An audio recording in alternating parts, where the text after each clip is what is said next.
So, good morning, students. Now, good morning to all of you. Now, today we are going to start the new chapter of history.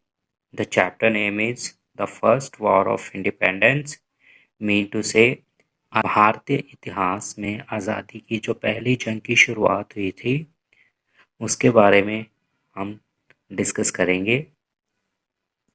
So, in this chapter, we will discuss about the introduction of this chapter,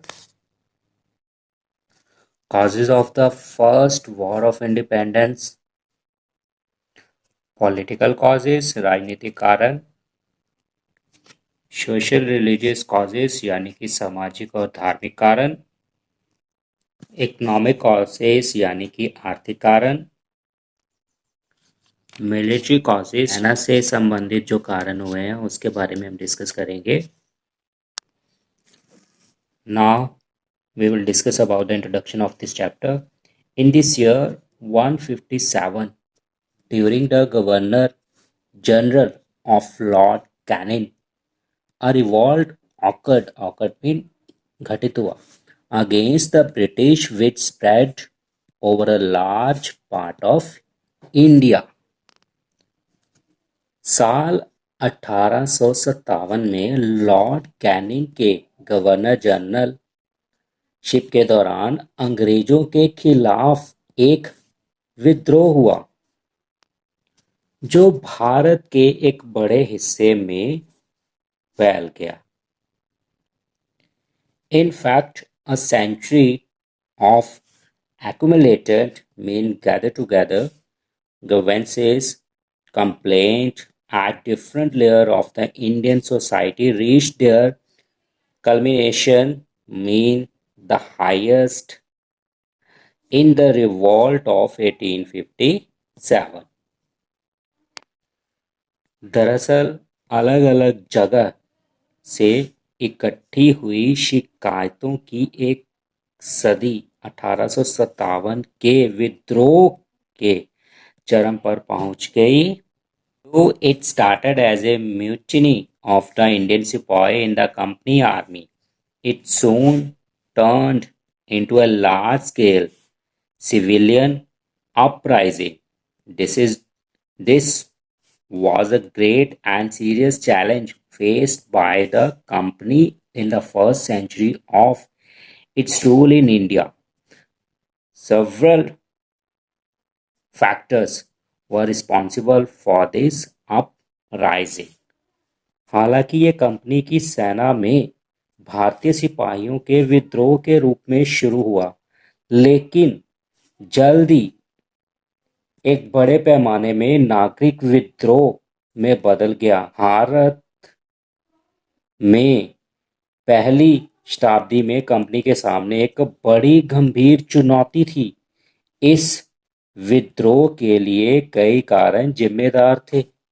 And now we will discuss about the causes of the first war of independence. यानी कि आज़ादी की जो पहली जंग हुई है, ठीक है, उसके कारण. And now we will discuss about the political causes, राजनीतिक कारण. Now first we will discuss about the policy of doctrine of lapse. Lapse के सिद्धांत. The policy of doctrine of lapse was staunchly been firm, पक्का, followed by Lord Dalhousie, who ruled India as the Governor General during the period from 1846 to 1856. Lapse के सिद्धांतों का दृढ़ता से पालन किया गया. लॉर्ड डलहौजी ने 1846 से 1856 के समय के दौरान भारत में एज ए गवर्नर जनरल के रूप में शासन किया. According to this policy, when a ruler of independent state died without a natural heir means successor, उत्तराधिकारी, the state would pass back to the English company. The heirs means successor adopted without the consent of the company could inherit mean heir only the private property of the deceased mean dead ruler, but could not enjoy the throne of his kingdom. इस नीति के अनुसार जब निर्भर राज्य शासक की मृत्यु हो जाती थी तो कोई भी उत्तराधिकारी ना होने पर उसका राज्य अंग्रेजी कंपनी के पास जाएगा। कंपनी की सहमति के बिना गोद लिए गए वारिस मरे हुए शासक को सिर्फ निजी संपत्ति के वारिस हो सकते थे, लेकिन अपने राज्य का वह आनंद नहीं ले सके। Lord Dalhousie annexed region by free a number of Indian territories like Satara, Nagpur, Jhansi, Sambalpur. On the basis of this policy, those Indian leaders who lost their territories due to this policy became confirmed staunch enemies of the British, and when the revolt broke out, they joined the rebel. Lord Dalhousie ने सतारा, नागपुर, झांसी, संबलपुर आदि जैसे कई क्षेत्रों पर कब्जा कर लिया उसने, और उसके बाद वह भारतीय नेता जो इस नीति के कारण अपने क्षेत्रों को, अपने एरियाज को खो देते थे, अंग्रेजों के वो कट्टर दुश्मन बन गए।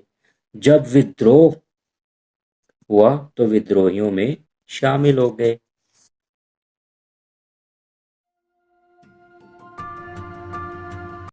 And now we will discuss about the annexation of the Awadh.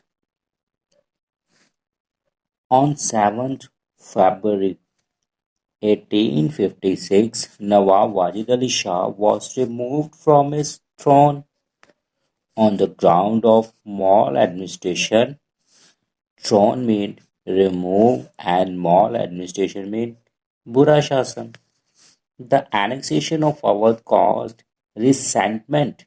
Resentment means wrath, कुछ गुस्सा वगैरह, among the Indians in the journal and Awadh in particular. Annexation of Awadh का मतलब अवध का विलय। नवाब वाजिद अली शाह को 7 फरवरी 1856 ईस्वी में बुरे शासन के आधार पर उनके शासन से हटा दिया गया था।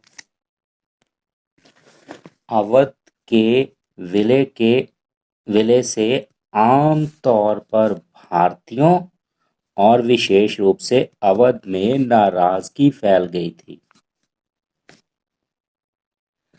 The Nawab of Awadh was loyal to the British, and the British, by annexing Awadh, had broken all the promises to the Indian rulers. Awadh के जो नवाब थे अंग्रेजों के प्रति वो वफादार थे, और अंग्रेजों ने अवध पर कब्जा करके भारतीयों से किए गए जितने भी वादे थे वो सभी वादे को तोड़ दिया था। Even after the annexation of Awadh, no better government had been provided for the people.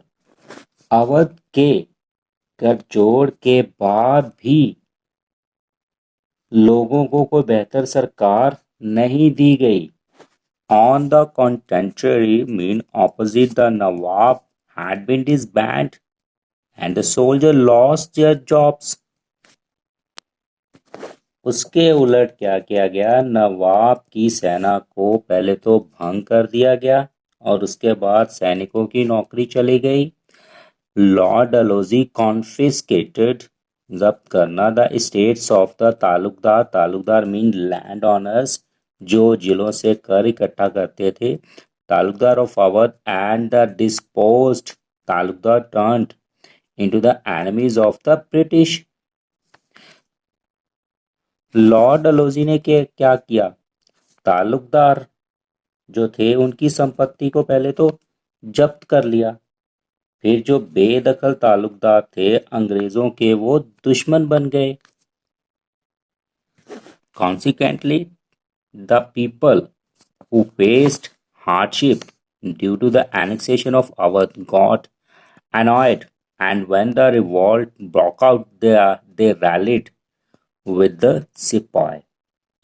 मतलब नतीजा जो था, अवध के कब्जे के कारण कठिनाइयों का सामना करने वाले लोग नाराज हो गए और विद्रोह हुआ, तो उन्होंने सिपाहियों के साथ रैली की. और एक वर्ड था स्टेट्स. स्टेट्स का मतलब होता है, states mean a piece of a landed property and consequently mean therefore rallied gathered. Okay, and now we will discuss about the disrespect shown to Bahadur Shah Jaffar.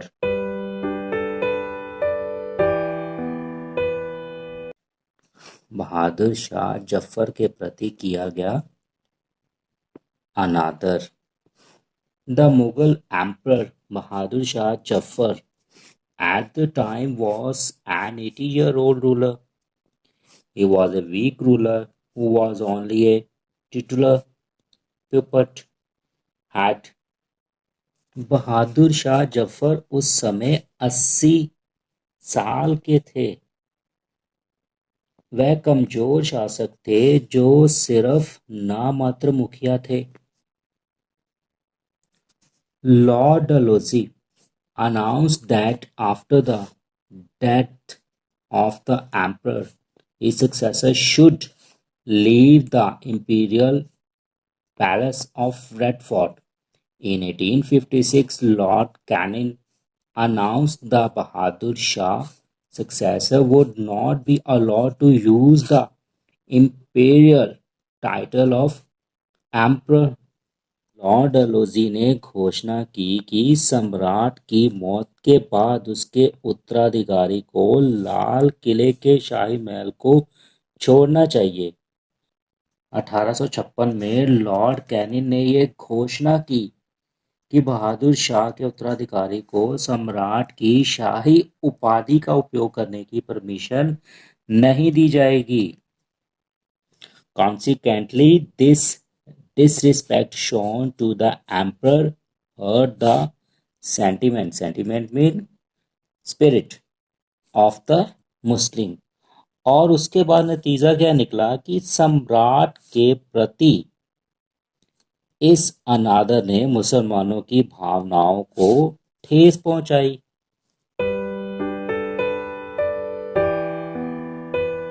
Now we will discuss about the treatment meted out to Nana Sahib.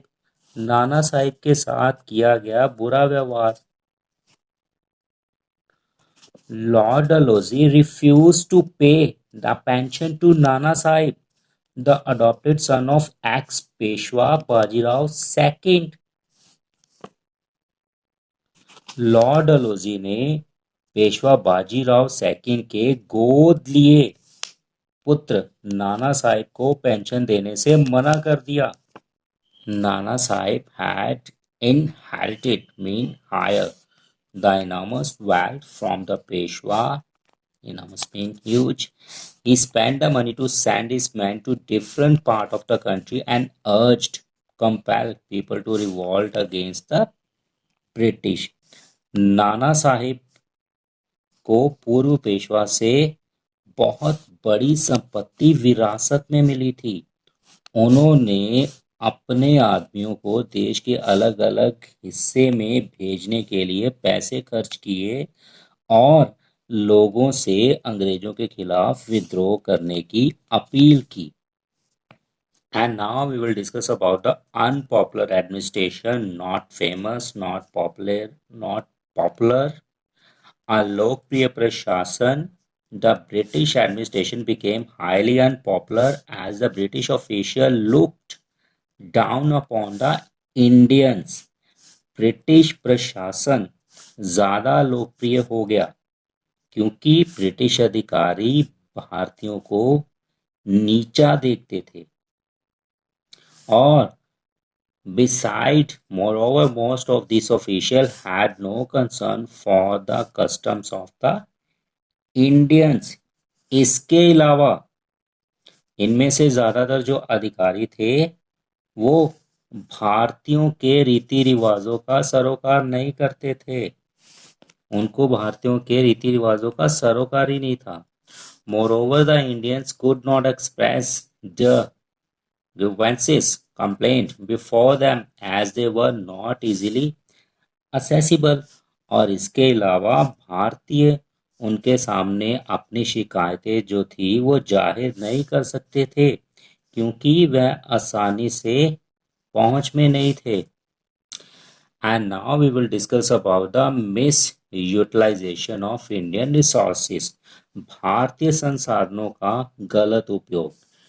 Previously, the ruler who ruled India had settled down here in India, and whatever revenue they used to collect had been spent here in India।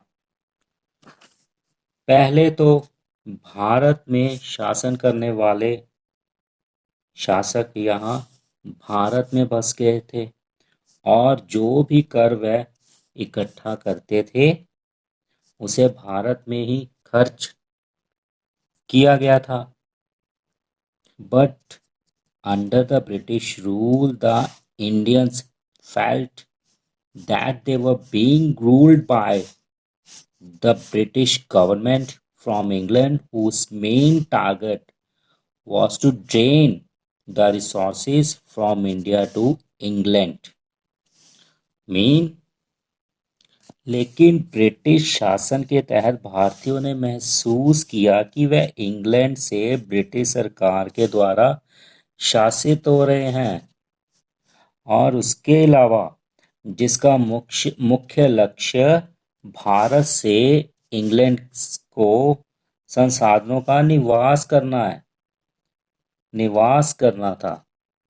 जिसका मुख्य target जो लक्ष्य भारत से England को संसाधनों का निवास करना था। The British never bothered to utilize the wealth of India for the welfare of the Indians। जो अंग्रेजों ने कभी भी भारतीयों की भलाई के लिए भारत के पैसों का उपयोग करने की सिरदर्दी नहीं उठाई। Now we will discuss about the social religious causes यानी कि सामाजिक और धार्मिक कारण। Now first point we will discuss about the activities of the Christian missionaries।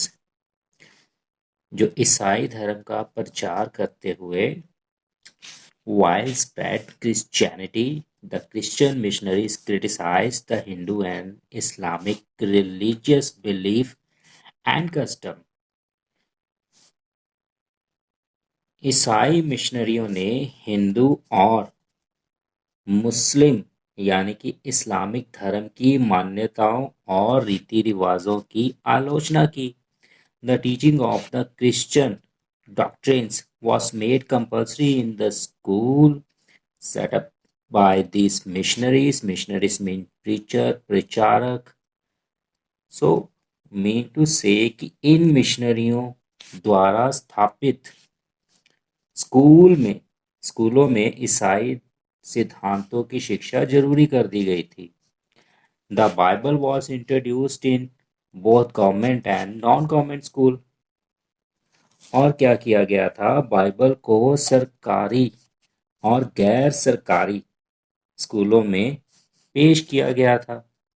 Even in the jail prisoners were instructed in Christianity। The British official preached Christian doctrine mean principles, सिद्धांत in the temple and the mosque। Jail में कैदियों को ईसाई धर्म की शिक्षा दी जाती थी। ब्रिटिश अधिकारियों ने मंदिरों और मस्जिदों में भी ईसाई धर्म के सिद्धांतों का प्रचार किया। द कंजर्वेटिव मीन जो कट्टर होते हैं, रूढ़ी होते हैं, जो कट्टर विचारों के होते हैं। illiterate Indians thought the Christian missionaries were trying to convert them Christianity and they were also supported by the British government। कट्टर अनपढ़ भारतीयों ने यह सोचा कि जो मिशनरीज हैं, जो प्रचारक हैं, क्रिश्चियन धर्म के प्रचारक हैं, वो उन्हें ईसाई धर्म में तब्दील करने की कोशिश कर रहे थे और उसके अलावा उन्हें ब्रिटिश सरकार का भी समर्थन प्राप्त था।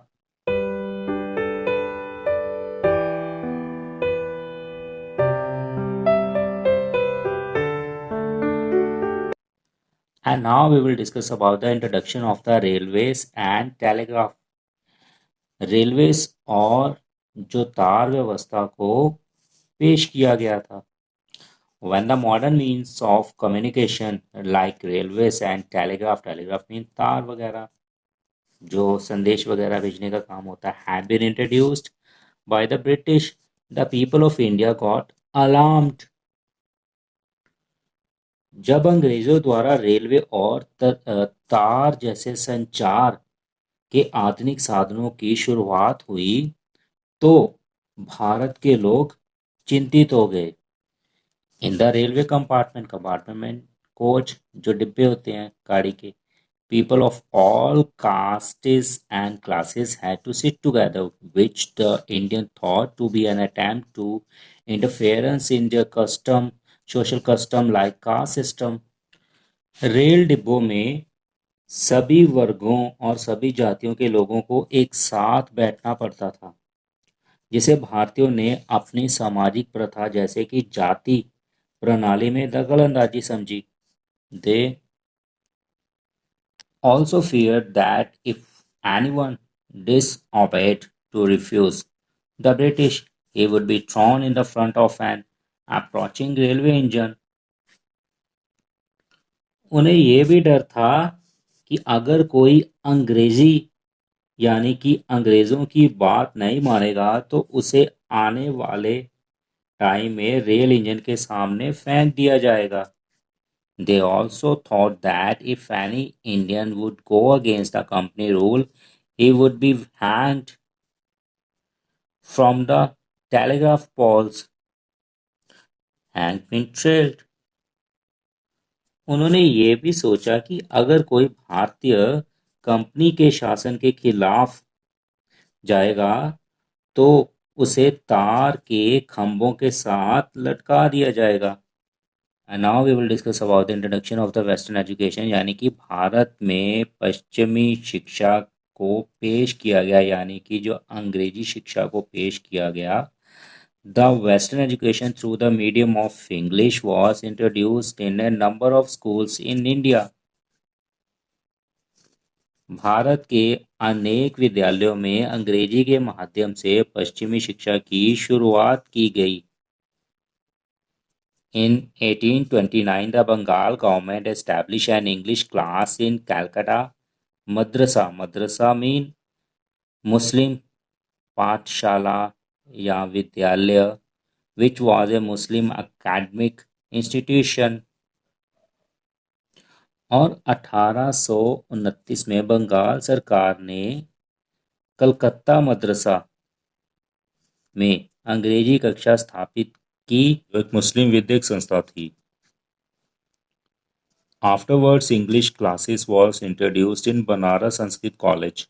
The shifted of emphasis from Oriental learning of Western education was not warmly welcomed by the Brahman Pandit and the Muslim Maulvis. बाद में बनारस में अंग्रेजी की कक्षाएं शुरू की गई। पूर्वी और पश्चिमी शिक्षा पर जोर देने का ब्राह्मण पंडितों और मुस्लिम मौलवियों ने गर्मजोशी से स्वागत नहीं किया। They felt that it was an attempt on the part of the British government to ruin the traditional Hindu and Islamic studies. They also feared that the object of Western education was not to promote literature यानी कि written work, and science विज्ञान, but to encourage the laity, their children to become Christian. उन्होंने महसूस किया कि British सरकार की ओर से पारंपरिक हिंदू और इस्लामिक जो स्टडी है उसको बर्बाद करने का ये एक प्रयास था।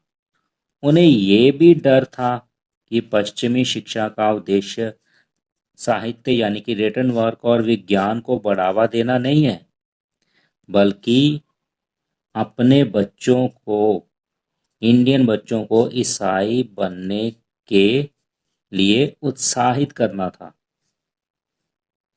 And now we will discuss about the law interfering हस्तक्षेप with the religion and the custom of the Indians।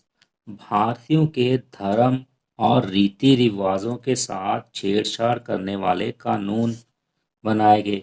The British government introduced certain social reform and passed several laws which were not liked by the Indians। British सरकार ने कुछ सामाजिक सुधारों की शुरुआत की और कई कानून पास किए जो भारतीयों को पसंद नहीं आए। The social reform like the abolition of sati in 1829, the introduction of the Widow Remarriage Act in 1856, the prohibition of female infanticide killed the child यानी कि भ्रूण हत्या, polygamy यानी कि बहुविवाह and child marriage had not been eagerly उत्सुक accepted by the people। उन्होंने कई सामाजिक सुधार किए जैसे कि सती प्रथा को खत्म करना, विधवा पुनः विवाह और उसके अलावा भ्रूण हत्या और उसके अलावा बहुविवाह, बाल विवाह, ये जैसे सामाजिक सुधारों को लोगों ने उत्सुकता से स्वीकार नहीं किया था। Besides, the Act of 1850 enabled a Hindu convert to inherit his father's property, which had gone against the traditional Hindu law of property। इसके अलावा 1850 ईस्वी के कानून ने एक हिंदू को अपने पिता की जायदाद के वारिस बनने में सक्षम बनाया, जो संपत्ति के पारंपरिक हिंदू कानून के खिलाफ थी। The British started collecting tax from the tax-free land attached to mosques and temples।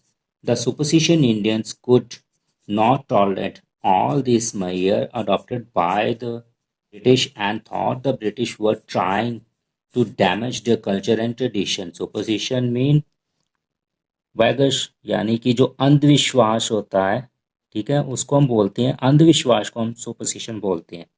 मंदिरों और मस्जिदों से, अंग्रेजों ने मंदिरों और मस्जिदों से जुड़ी कर मुक्त भूमि से कर वसूलना शुरू कर दिया। अंधविश्वासी भारतीय अंग्रेजों द्वारा बनाए गए सभी उपायों को बर्दाश्त नहीं कर सके। उन्हें लगा कि अंग्रेज उनकी संस्कृति और परंपरा को नुकसान पहुंचाना चाहते हैं। And now we will discuss about the economic causes यानी कि आर्थिक कारण to the ruin of trade and handicraft। व्यापार और हाथों से काम करने वाले कारीगर बिल्कुल तबाह हो गए थे। Heavy duties were imposed on Indian silk and cotton textile, 70 to 80% respectively, in Britain in order to destroy those industry। Britain में भारतीय रेशम और सूती कपड़ों पर भारी कर लगाया गया था, 70 से 80% कर लगाया गया था, ताकि उन उद्योगों को नष्ट किया जा सके। On the contrary, British goods were imported into India at a nominal duty। Thus, the export of cotton and silk goods from India gradually ceased। इसके उलट ब्रिटिश सामान भारत में मामूली कर पर आयात किया गया था। इस प्रकार भारत में कपास और रेशम के सामानों का निर्यात धीरे धीरे बंद हो गया। The very art of spinning mean Katai and weaving. Weaving means bunai, which so long involved a number of artisans got extinct. कताई और बुनाई जिसमें इतने लंबे समय तक जो शिल्पकार यानी कि कारीगर शामिल थे आलोप हो गए. Manufacturing town like Dhaka, Murshidabad and Surat looked desolate also due to the disappearance of their traditional patterns and customers like the Nawab and the Princess Ministers. Manufacturing town यहाँ पर निर्माण होता था चीज़ों का, जैसे कि ढाका, मुर्शिदाबाद, सूरत, और अपने पारंपरिक संरक्षकों और नवाबों और राजमंत्रियों आदि जैसे ग्राहकों के कारण उजड़े दिख रहे थे.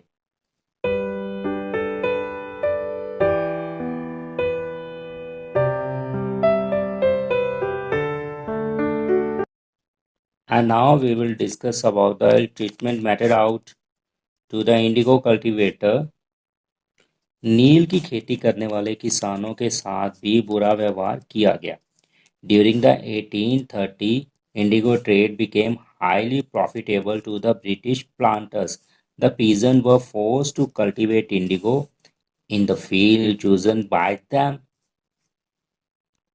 1830 दशक के दौरान ब्रिटिश प्लांटर्स के लिए नील की खेती का व्यापार बहुत ही लाभदायक हो गया. किसानों को उनके द्वारा चुने गए खेतों में नील की खेती करने के लिए मजबूर होना पड़ा. If they refused mean deny, their crops were damaged purposely by the European planters. Their huts were destroyed and their cattle carried off. यदि उन्हें मना कर दिया जाता था तो यूरोपीय बागान के जो मालिक थे उनके द्वारा फसलों को जानबूझकर नुकसान पहुंचाया जाता था, उनकी झोपड़ियों को नष्ट कर दिया जाता था और उनके पशुओं को वो उठाकर ले जाते थे. And now we will discuss about the economic exploitation, आर्थिक शोषण. India was subjected to planned economic exploitation. Exploitation means शोषण, suction of the British. From 1757 to 1857, there was a tremendous drainage of Indian wealth to England. Bharat जो था योजनाबद्ध आर्थिक शोषण के अधीन था. 1757 से 1857 ईस्वी तक इंग्लैंड में भारतीय धन की जबरदस्त निकासी हुई. Native traders faced hardship because the company monopoly trade. Besides, since the time of Industrial Revolution in England, the company systematically followed a policy of converting India into a supplier of raw material and a market for British industrial product. Company के एकाधिकार व्यापार के कारण जो देसी यानी कि देशी व्यापारियों को काफ़ी कठिनाई का सामना करना पड़ा. इसके अलावा इंग्लैंड में औद्योगिक क्रांति के समय से कंपनी ने व्यक्तिगत रूप से भारत से कच्चे माल की सप्लायर और ब्रिटिश औद्योगिक उत्पादकों के लिए बाजार में परिवर्तन करने की नीति का पालन किया. Earlier Bengal, Awadh and Bihar had been the chief producer of cash crops like jute, opium and indigo. इससे पहले बंगाल, अवध और बिहार जूट, अफीम और नील जैसी फसलों के प्रमुख उत्पादक थे. But the British companies put their control over these trades. The British manufacturer also collected cotton oil seeds from India for their industry. Thus the British converted होता बदलना indigo into an agricultural colony of Britain. Great Britain. लेकिन British companies ने इन व्यापारों पर अपना नियंत्रण कर लिया। ब्रिटिश निर्माता भी उद्योगों के लिए भारत के कपास के तेल के बीज इकट्ठे करते थे। इस प्रकार अंग्रेजों ने भारत को ग्रेट ब्रिटेन की कृषि की एक बस्ती के रूप में बदल दिया। And now we will discuss about the big famine. जो बड़े अकाल पड़ गए थे। Big famines brought grave misery to the people who already had been facing economic hardship. The Big Famine of 1837 to 38 forced people to leave their native village in search of food. The government was not eager to provide relief to these famine-stricken people. बड़ा अकाल उन लोगों के लिए गंभीर संकट लेकर आया जो पहले ही आर्थिक तंगी का सामना कर रहे थे। 1837 से 1838 के बड़े अकालों ने लोगों को भोजन की तलाश में अपने पैतृक यानी कि पुश्तैनी गांव को छोड़ने के लिए मजबूर कर दिया था। और सरकार ने इन अकाल पीड़ित लोगों को राहत देने के लिए सरकार बिल्कुल भी उत्सुक नहीं थी।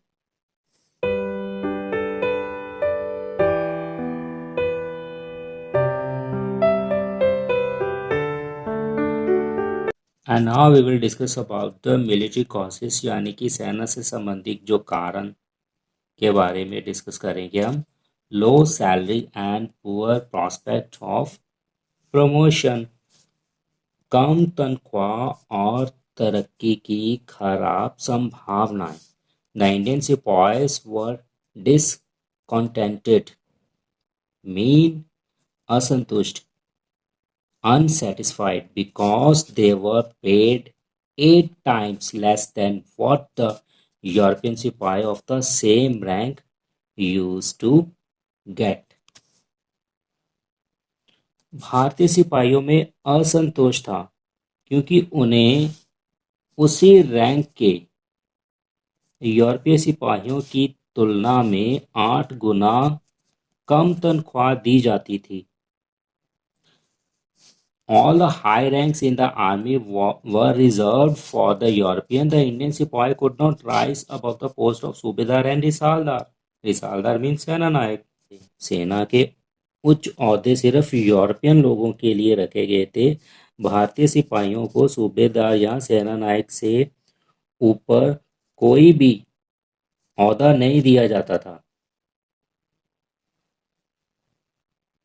And now we will discuss about the General Service Enlistment Act. सामान्य सेवा भर्ती कानून यानी कि सामान्य सेवा सूची कानून भी इसे कह सकते हैं। The General Service Enlistment Act was passed by Lord Canning, the then Governor General of India in 1856. सामान्य सेवा कानून 1856 ईस्वी में लॉर्ड कैनिंग द्वारा पास किया गया था। According to this act, all the sepoys of the Bengal army should always be ready to serve the company within or outside India. इस कानून के अनुसार बंगाल सेना के सभी सिपाहियों को कंपनी के भीतर या कंपनी के बाहर सेवा करने के लिए हमेशा तैयार रहना चाहिए।